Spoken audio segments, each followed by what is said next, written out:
Whiskers, a curious little cat, spotted a motorboat at the seaside and decided he wanted to try water skiing.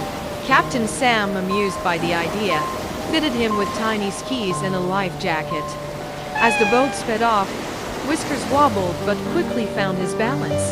The crowd cheered as he zipped across the waves, even pulling off a little jump when he landed back on the beach. Whiskers shook his wet fur proudly, now a seaside legend. From that day on, he became the town's favorite water skiing cat.